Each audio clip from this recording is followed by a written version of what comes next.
Welcome everyone. Our August Association meeting. I think we have one or two empty chairs, so thank you very much for coming here. You know, today we're not Zooming, no more Zooming. However, we are recording. We're recording a couple of different ways, so hopefully that one of them will show up. So speakers, please be aware, whatever you speak, whatever you say could be used against you at later time, so just be very careful. So we'll open up with a moment of silence, please.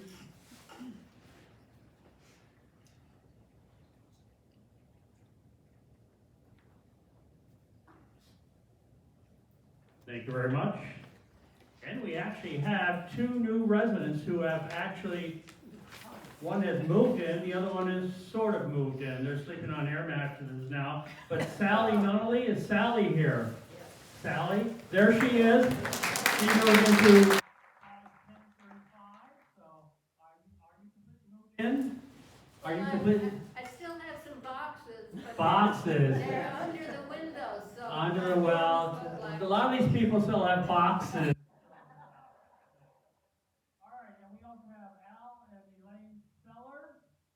They're moving into apartment 313. There they are in the back there. They're the ones sleeping on air mattresses because their moving company has not arrived. I think they're arriving today. No, we don't know when. We don't know when. Well, it's a long way from Nevada, so hopefully they probably have to stop a few places. But anyway, welcome to all our new residents. Is there anyone else who has never been to one of our meetings here, our monthly meetings? Everybody's been here. Thank you very much for coming back. All right, so we'll start out with Jan. Oh, you're not ready yet. You can give your report.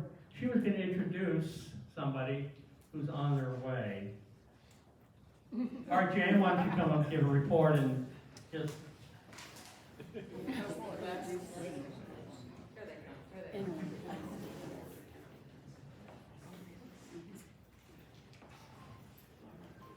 Hello, ladies.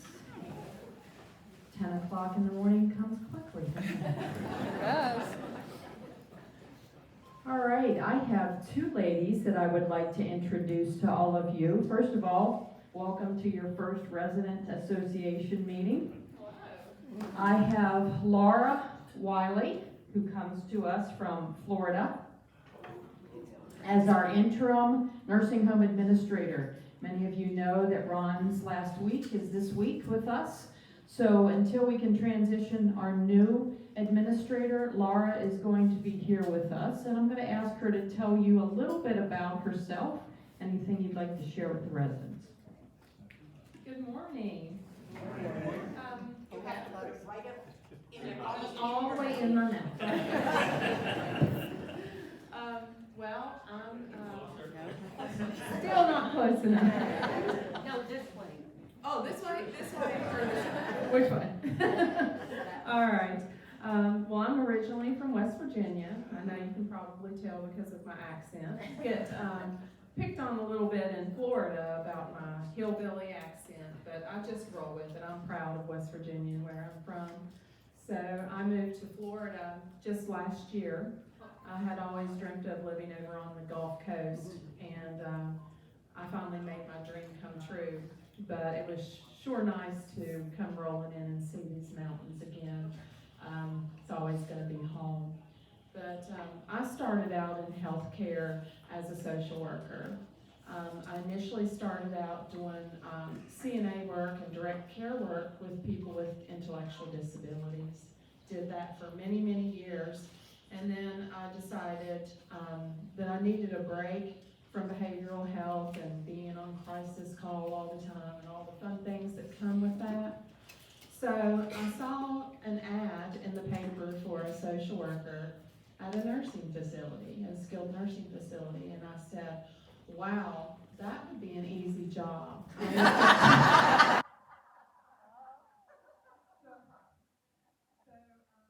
And interviewed, and I had never worked with the senior population. So I was thinking it was going to really be a piece of cake. Surprise, it was very challenging, but one of the most rewarding jobs that I had ever had in my life. That was in 2007, and here I'm still doing it. So I did social work in a facility, the same facility, for about 12 years. And I had an administrator's license that I was kind of forced into. I didn't want to do it. I wanted to remain a social worker and get to be with my people and the families and just enjoy having all that hands-on fun that you get to have. So in 2019, I kind of got shoved into a position, and I said, okay, I'll do it, as long as I'm getting to be here with everybody that I know and all of my residents that I'd grown up with. And COVID hit. So my first year as an administrator, I got my feet wet rather quickly. It was very challenging, but we made it through it, and most everyone just came out just fine. So I did that for a little while, and then I started looking at homes in Florida and transferred there, and I've just been doing travel administration right now until I really figure out where I want to be. In Florida, of course, but you know, I've learned to do my research and find the right place that's right for me, because you know, I want to be a servant to people, and I want to help people and you know, be a bright spot in their lives. So that's kind of where I'm at right now. I have two wonderful children. They're both grown. One is in the restaurant business as a manager, and my son just graduated nursing school last month. So he's on his way to Florida next month. I'm real excited about that. I've done foster care in my home. Once my children were grown, I had 5 foster children in my home. They all found their forever homes. So I was wanting to give back when I did that, but what I gained was much more than what I gave. It was a wonderful experience, and I still get to maintain contact with my children. So now I'm just living in paradise and enjoying the sun and the sand, and I'm thinking this is the second part of my life is going to be the best part. So I'm just blessed, and I'm just so thankful for everything that I have and everything that the Lord has given me. So I'm happy to be here with you guys. It'll just be short term, but I hope to be able to help you and just fill in for you until you get your forever personhood. Thank you for having me.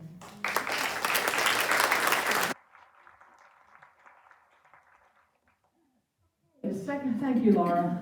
Well said, except the Florida part. Yeah, I know. I love snow and you all don't. Ohio, of course you do. Daytona Heartless has been with us 3 weeks now. This is week 3. Wow, so she knows everything there is to know about being the Director of Quality and Compliance. If you remember Mandy, who was in the position before, that is the role that Daytona has taken over. So I'm going to let you learn a little bit about Daytona. Hi everyone, can you hear me okay? Okay. Well, my name's Daytona. I actually grew up around the area, just over in Augusta County. I was born and raised there. I started in healthcare when I was 18. I worked at a group home with individuals who had both intellectual and physical disabilities. I worked there until I finished nursing school the first time as a licensed practical nurse. Once I finished that, I moved up to Harrisonburg, where I worked at Sunnyside, so kind of a similar community to here. I worked there until I finished nursing school the second time as a registered nurse. After that, I decided to move up to Northern Virginia, and I worked in a surgical trauma ICU. So this is a big change from that, but I decided I wanted to be closer to my family. My grandfather had been diagnosed with stage 4 cancer. And it was actually his idea for me to apply for this job. So he ended up passing away, but I just believe I'm making him proud by being in this role that he told me to go for. So this is a new role in leadership, but it's what I've always wanted to do. So I look forward to meeting with all of you and getting to know you.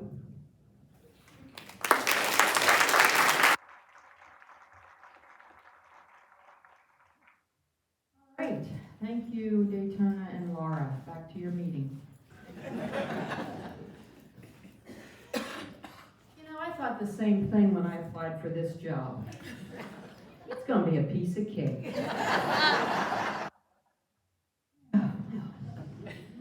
Okay. Paul, did you just want me to go on with my report? I'm sorry, I just kind of... Did you want me to just go on with my report? I kind of just took over. Just go on.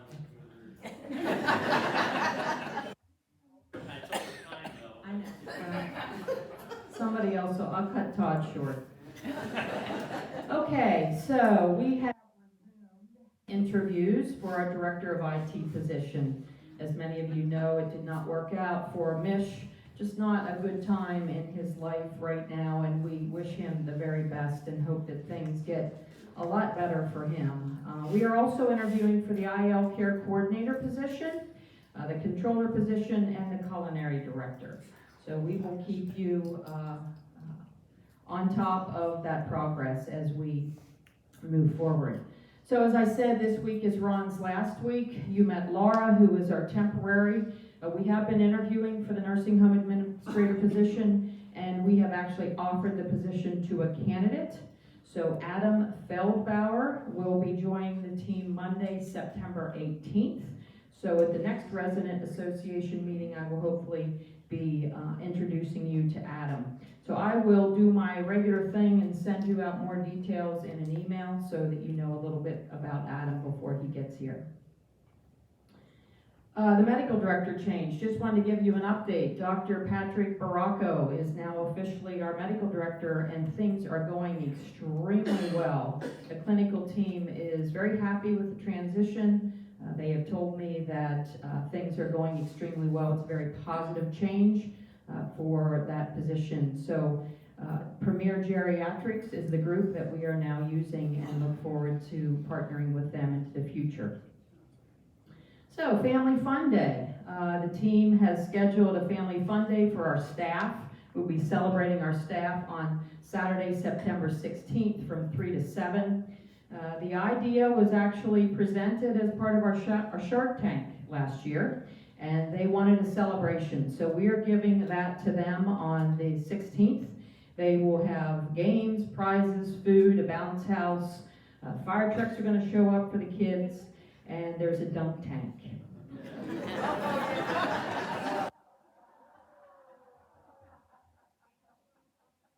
Yeah, I love my job. And the Sunrise Ridge Boys will also be providing entertainment for the staff. So we look forward to that. I think we are looking for volunteers from the Independent Living. So if you are interested, if you can see Miss Stephanie, that would be great. I want to give you an update on the CEO search and the affiliation agreement through the Kendall Corporation. We have posted the CEO position to the public. They will actually be collecting those qualified candidates over the next couple months and then present those folks to the search committee. They are hopeful that someone will be in place by the end of the year, but we're working on Kendall time, so I'll keep you posted. The affiliation agreement is getting to the final draft, thank goodness. We're about, 4 years behind our goal of every 5 years. The trademark committee is also still meeting, and they are very hopeful that they will come to an agreement, and that will be finished in the next few weeks as well. So the plan is to have the affiliation agreement signed by the end of this year. Just a reminder that your capital budget requests are due. Felicia had sent those out to everyone. They are due back to us by no later than August 29th. And after all that, Felicia was exhausted. She is vacationing for the next 2 weeks. And I would not call it vacationing. She was actually kid sitting her 2 twin grandsons in Texas, where it's probably so cool down there. Inside with those 2 little ones, but she was looking forward to it. So if you have any financial concerns, please see Stephen or Joyce. So that completes my report, unless there's any questions. No, my job is easy today. Thank you, everyone. Thank you, Jen. And since she mentioned the capital budget request, it has to be something, a purchase of over $1,000. So if you can think of something we need here at Kendall that costs at least $1,000, or cumulatively it might exceed $1,000, that's what they're looking for. And all your requests will be given to the administration, who will then pass it on to the council, and we on the council will then prioritize the request. The thing that you don't want to ask for, we're not going to ask for a company car for Jan this year. They tried that last year, and that was turned down. Todd, he doesn't get a car either. I don't think there's any, we don't provide company cars to our senior staff members, since they come and go so quickly, Every month he's introducing a new senior member of the staff, We have more introductions than I have on new residents here. But anyway, hopefully that'll slow down in the next few months, and these people be willing to work with you. Anyway, Todd, I think you're up next. Good morning. So before I get into my list, I'd like to introduce a new member on the facilities team. As I talked about last month, we were running at about 75% manpower with a couple openings. Dave, our new manager, who's been here 4 weeks and continues to come back to work, so far so good. Dave has been very aggressive in interviews and getting references and talking to good folks who know other good folks and try to bring them here. And we got one this week, and he showed up Monday, and it's Wednesday, and he's still showing up. So far, so good. Tim Roberts is our new facilities maintenance tech, and I'm going to let him introduce himself and tell you all a little bit about it. Good morning. Good morning. I'm Tim Roberts from University. I've been a carpenter for 25 years. And I'm looking forward to meeting all of y'all and glad for the opportunity. Thank you.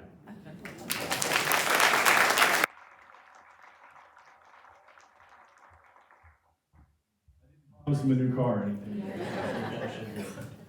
All right, lots of stuff going on as always. I'm just going to go down some of the highlights, and then if Jan's running over time didn't go too far, I'll be able to answer anything I missed or questions at the end there.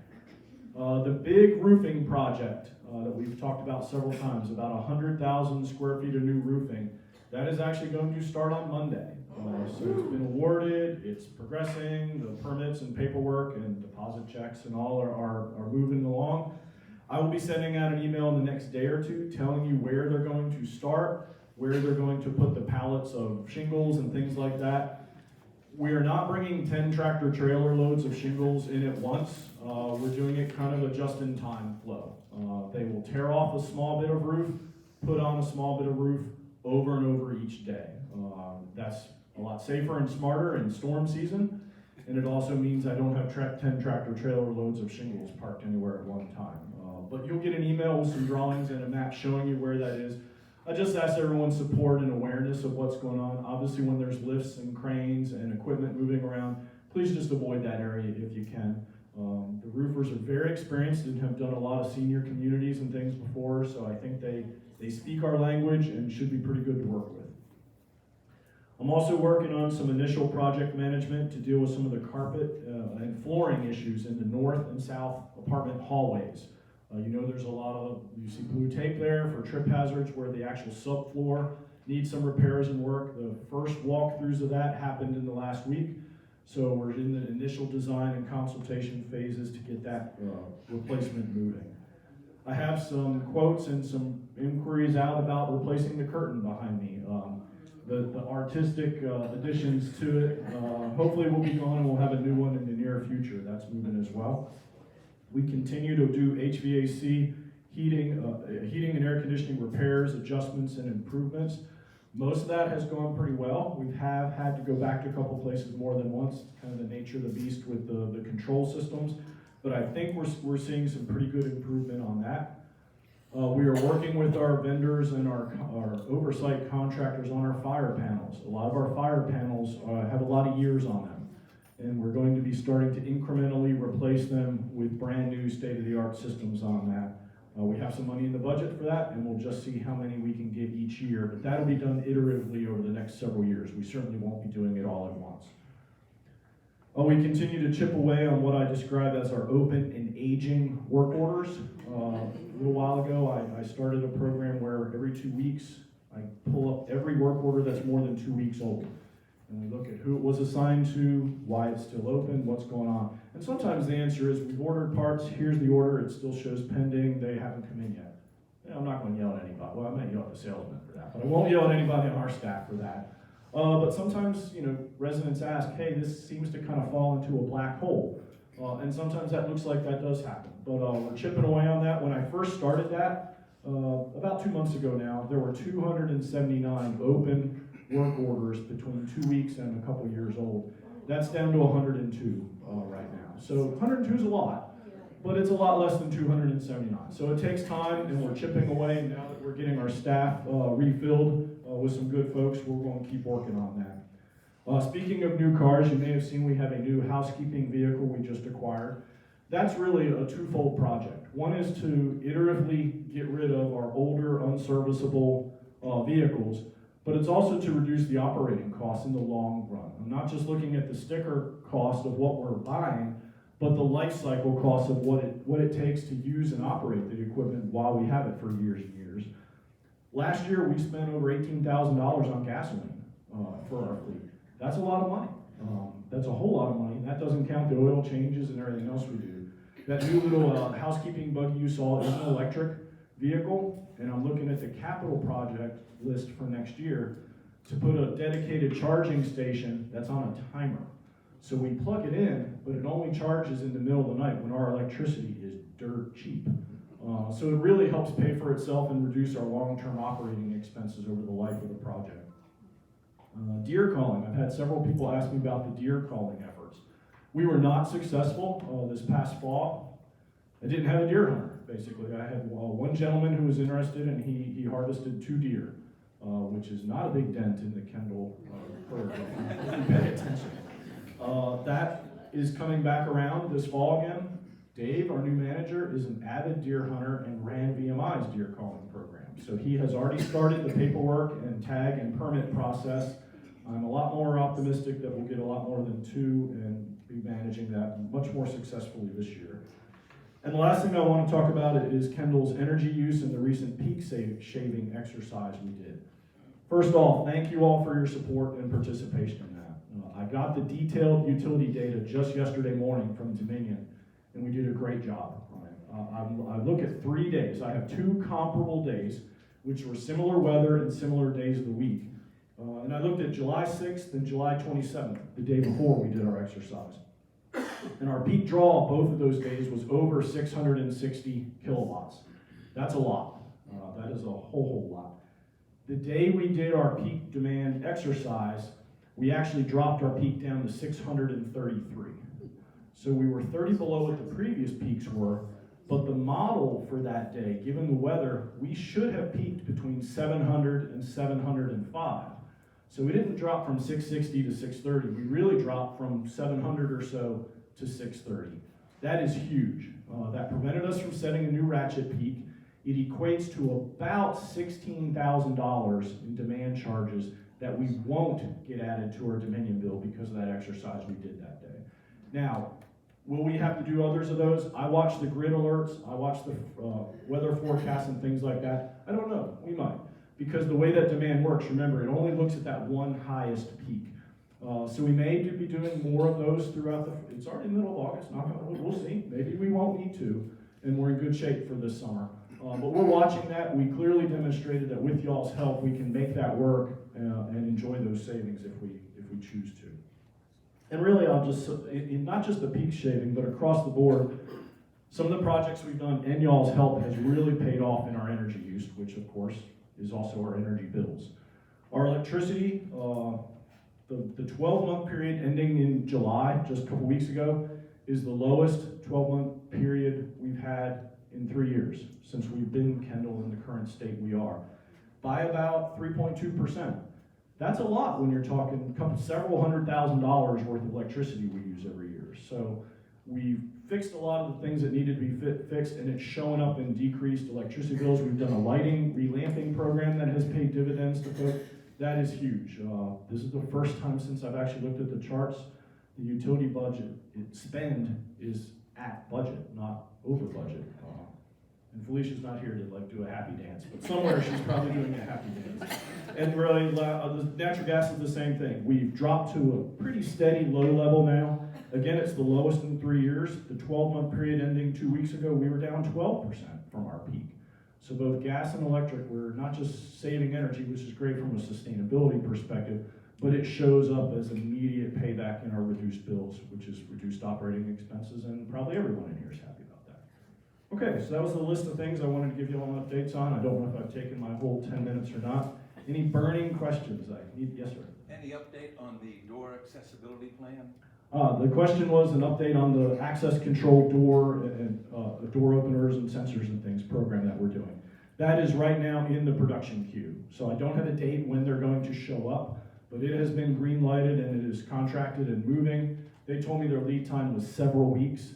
So I don't expect them for another couple weeks to probably show up and start doing the first phase. I just don't have a hard date yet. All right, thank you. I'll have a great rest of your day.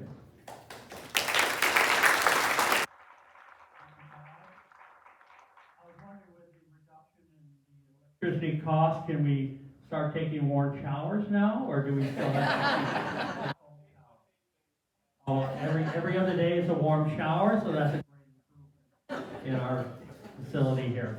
Anyway, I think we have our marketing team coming up. Erica, if you come forward, and she's responsible for these recordings here. Fingers crossed, right? Well, good morning. It is good to see you all again after not being here last month. The team and I were fortunate enough to travel to Delaware, so we're grateful that we got to go up there and meet with other affiliates and just have some networking time, so we're grateful for that. We've had a really productive August so far. We've had 1 closing and 3 reservations, and as you know, we're thrilled to welcome our new residents to campus, so thank you all for making them feel welcome. As of today, Kendall at Lexington is at 98.6 occupied and or reserved for occupancy. We do have 2 currently open and unreserved spaces. One being Isabel's Cottage, which I'm blaming Todd for because we still don't have a contractor, and then one being apartment 207, but we're very optimistic that we're gonna have someone in 207 very soon. Between now and the end of the calendar year, I can cautiously, optimistically predict that we will have 5 additional closings, 1 more at the end of this month, 2 in September, and 2 in October. And it is possible that we will have one in December, but it's just dependent on contractor availability and how much work the space needs. We expect fall to be very busy, and we know of at least 5 additional spots opening up in the coming months. So we look forward to giving you updates on those when we can. Finally, I want to share with you that marketing will host an open house event on November 9th. I've already asked some of you to consider sharing your homes with us that day. So thank you in advance for doing that. I may call on a few more of you to help us that day if you're willing, but absolutely no pressure. The theme this year, because I think it's cute, I'm gonna go ahead and share it with y'all, is called Kendall Uncorked. Come get a taste of Kendall at Lexington. And so it's gonna be a little bit of a wine tasting tour around the community. We'll have 3 reds and 3 white wines to try along the way with a water break at the fitness center.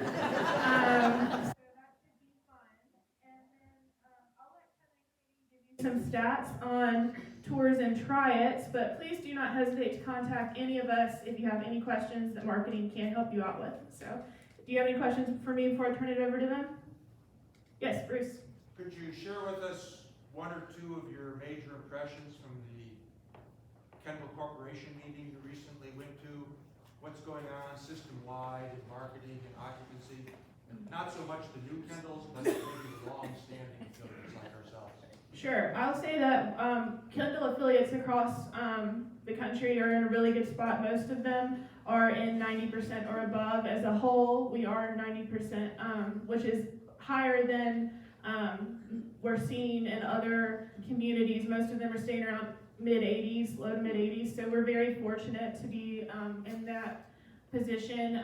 Even the new Kendalls, Enzo Verde, I think they said they were at 88%, and they don't even open till Halloween. So it was from just what we're seeing. You know, Janice mentioned multiple times that the industry is changing. So we're constantly looking at ways to improve and stay relevant, and also not necessarily relevant, but to stay up with the trends. So we, as new residents come in, they're looking for things that residents 15 years ago didn't necessarily want, and we have to think about how we can meet those needs at Kendall at Lexington and across the affiliates. So does that answer? Yes, thank you. Absolutely.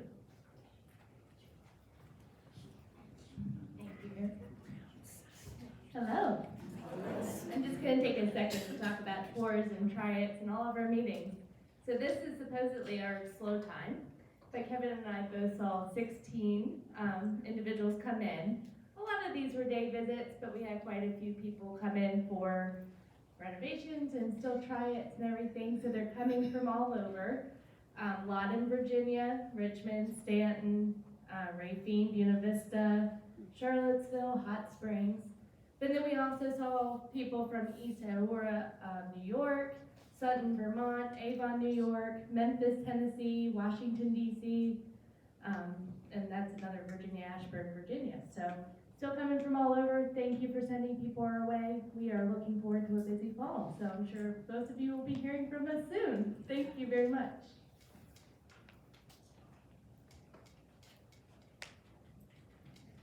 Good morning. Just wrapping up the rest of the marketing report. We added 2 new waitlist couples since the last Residents Association meeting. Actually, Katie did both of these. One from Auburn, Alabama, somewhere in Alabama, and one from Lexington, Virginia. So that brings us to 21 new waitlist members year to date.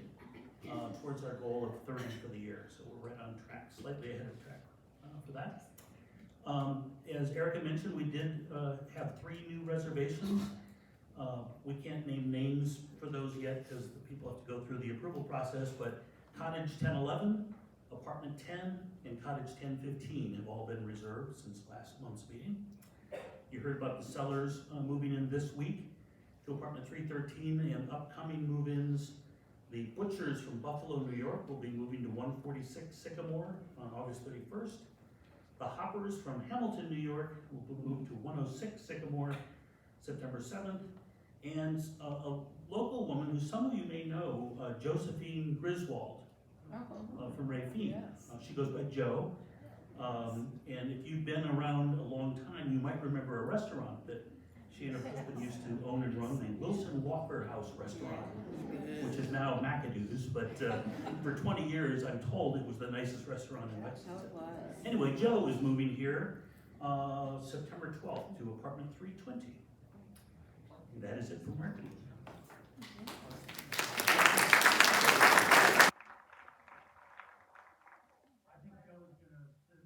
Judy down in the dining room with her culinary expertise, hopefully. She doesn't know that. How many are on the wait list? He's told us How many's on the wait list now? How many are on the wait list? 182, I think. 182 are on the current wait list. They're all waiting to get in here, so. But they can't. None of us are leaving. We're all here. So we're waiting. I know she said Isabel's College may be available for occupancy, but I thought Jan had already reserved that cottage for her. What, to park my car? This room that Jan Bigelow asked for a company car. I'm coming after you.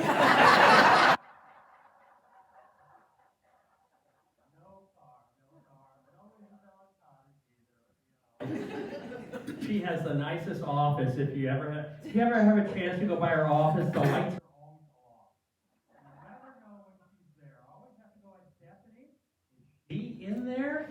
Go right ahead. So she's always there in the dark. I don't know what she's doing there, but she's always there. She's doing a lot of praying. Yes. Anyway. A little rundown on the culture and activities committee and all. Shay? Entertainment, yes. You may come forward. Diane, she's on a cruise off the coast of Portugal, so, you know, that's what happens. So Shay is left to hold. Hard act to follow. Good morning, everybody. Good morning. A reminder to check the weekly calendar schedule that's put out by Becky Edmondson, and it's also on the Katie Web. So, and the sign-up sheets, that's another thing, are near the mailboxes. I think everybody knows where they are. So all the events that are coming up are on those schedules, so sign up for an event. Every Saturday is game day, and that's been very popular. They have various games, card games, tile games, all these different things. So that's at 1:30 in the cafe every Saturday.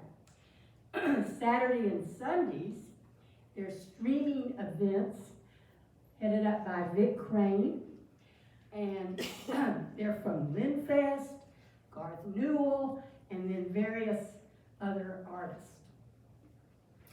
So, on to our schedule. This Saturday, August 19th, there's a bus and there's a sign-up sheet to go to Palmer Ice Cream. And if you haven't been, it's not just ice cream, it's hamburgers, hot dogs, sometimes they have barbecue and corn on the cob.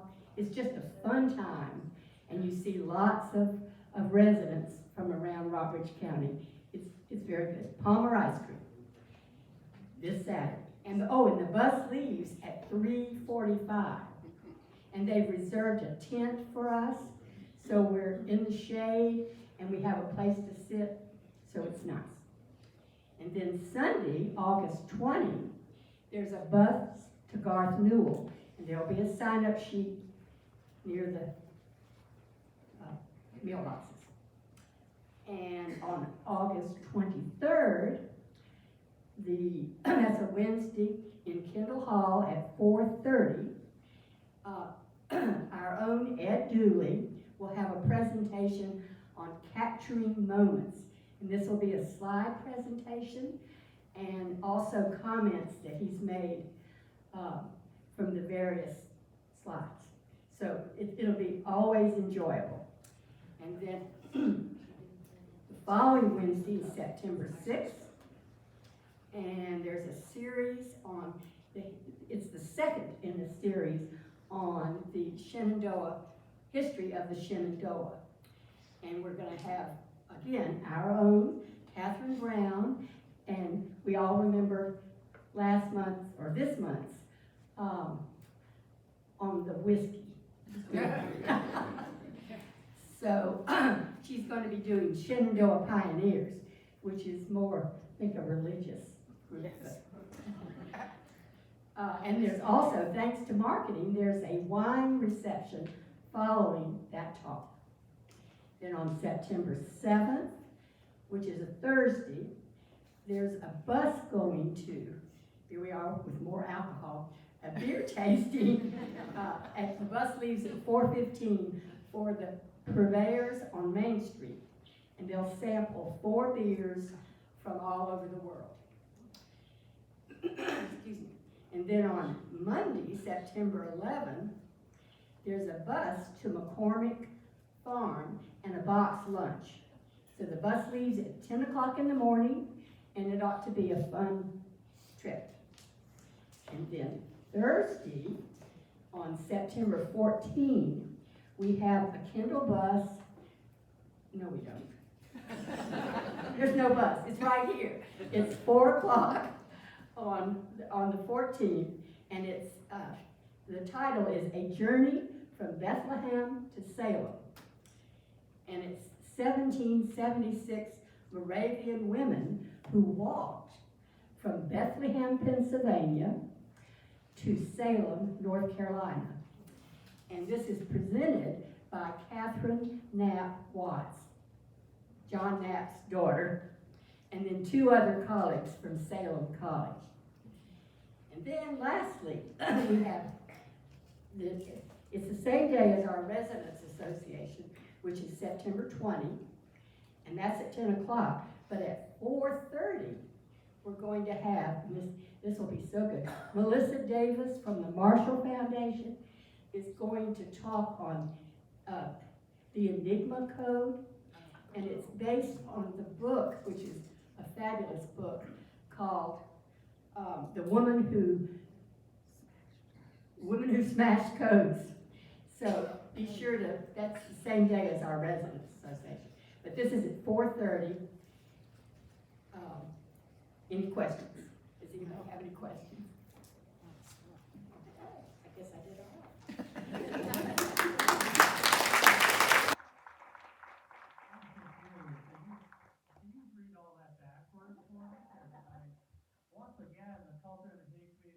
One of the most active committees we have in coming up with all these diversified programs and trips. And we ask, it's good that, I think there's something for everybody. And so please feel free to sign up for whatever trip or whatever lecture interests you. We take suggestions. If anybody has any. Definitely, if you know somebody or know a group or whatever that either can come to Lexington to give us a presentation or we'll go see them, please let the committee know. So, also you said there's no bus when there's a lecture. Some people at Sycamore and Sunrise Ridge want a bus to go around and pick them up and bring them here. Well, anyway. Thank you very much, Shay. And next we have Ruth, who's going to give us a little update on a fair coming up.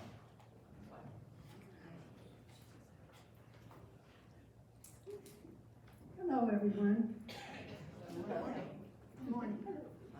If you like to create, if you like to work with your hands, if you like to create community, both within Kendall and out in the larger Lexington community, and if you are a resident, staff, or board member, you just might love participating as an artist or a crafter in our 4th Kendall Holiday Arts and Crafts Fair. All items must be handmade by residents, staff, or board members. Aunt Sue's handmade quilt or Uncle Nick's handmade washstand, unless they live or work here, won't qualify. The fair was started 4 years ago during the pandemic with arts and crafts created only by residents and open for sales only to residents because of the pandemic. but this will be our second year open to the general public.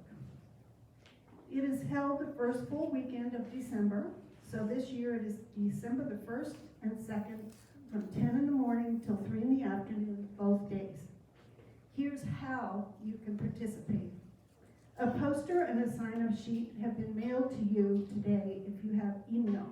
If you don't have email, a paper copy will be in your mailbox. So juice up your creativity and tell us what you will be selling. Sign up and return to my mailbox, Ruth Toffel, number 1012, by October 31st, Halloween. So, will those of you who have participated in the past, any of the 4 years, please either stand up or raise your hand and let us see. Oh, come on. Okay. Thank you.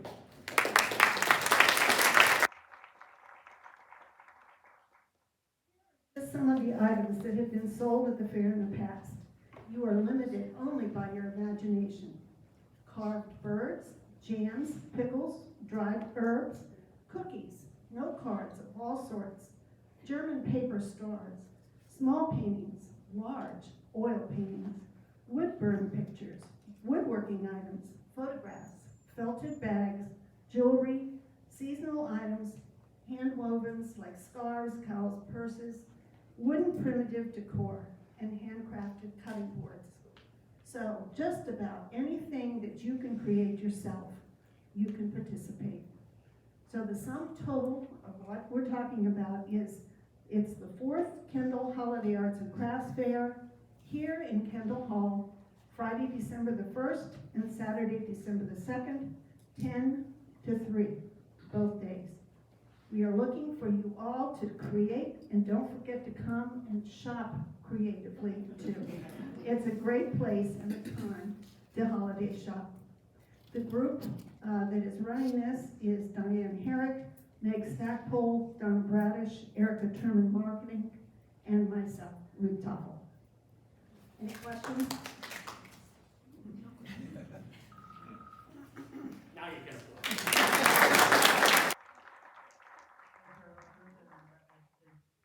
The job. It's a wonderful fair, and there's all kinds of goodies. It's amazing all the talent that we have here. I have some crayons drawings I made in the 3rd grade. Does that qualify? I don't know if anybody buy it, but anyway, I think it's well worth. If you have any artistic talent at all, please feel free to sell your own works here, because you can make a little money to help pay your rental fee here every month. Anyway, that's going to be followed up by Nancy. Nancy's going to give us a little update about the Residence Art Gallery, where we have some other extraordinary works by our residents. And we will take your crayon drawings for the outside. The art gallery changeover is next Wednesday, which is August 23rd. At 1 o'clock, Willie, my husband, and I will be there to have you take your work down if you're displaying now. And at 1:30, we would like you to bring any of your projects that we can hang on the wall. We need everyone. Whether you've shown work before years ago, which would be new to the rest of us, but we would like as many people to show their artwork or their knitting or whatever. And please go down and see it if you haven't before the takedown. Thank you. How long will it be up, Nancy? It's up 4 months. There's a lot of arthritis that hurts putting it up and down. Thank you very much, Nancy. And now, the time remaining, I have a couple of things to talk about. One is the Resident Association Fund Drive. And you know, when we have a fund drive, we're asking for money. But you know, you all received a notice in your mailbox asking for a donation. This is the fund that funds the committees. We have about 14, 15 standing committees, they all submit a budget to the council for them to spend money on their projects.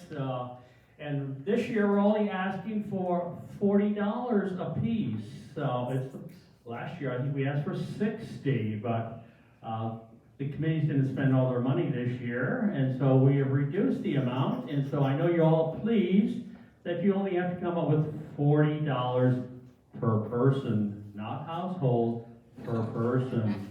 So hopefully we'll be able to collect that from you.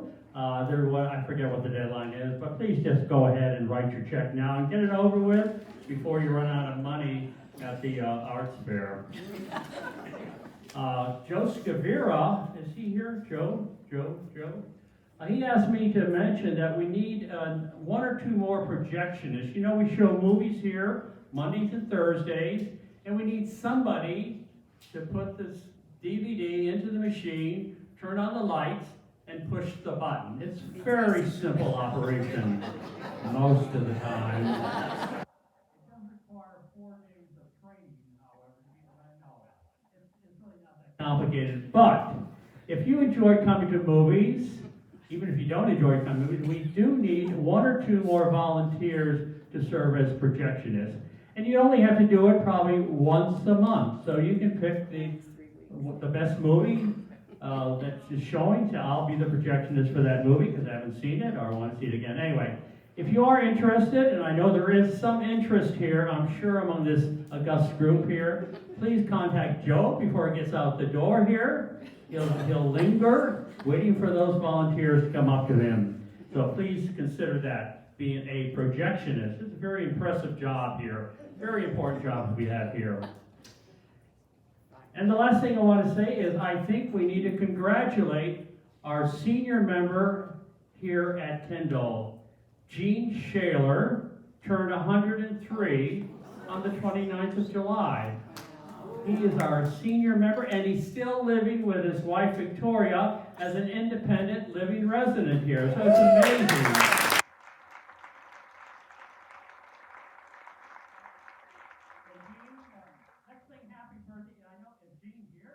That's it. I don't think he's here. At 103, he does not have to attend association meetings. You are exempt after 100 years old. But we think Nancy's still coming here at 101. We have, I think our other centenarian is not here. Is Helen here? Helen is not here. Anyway, Nancy represents all of our 3 centenarians. Thank you for coming to represent. Let's sing happy birthday because he may be watching us on recording. Happy birthday to you. Happy birthday to you. Happy birthday. Happy birthday. And many more to come. Thank you very much, everyone. I don't know if there's any food left, but please walk by the food stand there and make sure we consume all of it so it doesn't go back to the dining room. So, although I don't know who paid. Well, Jan paid for it anyway, but she wants us to go ahead and finish it off. Anyway, thanks for coming. See you.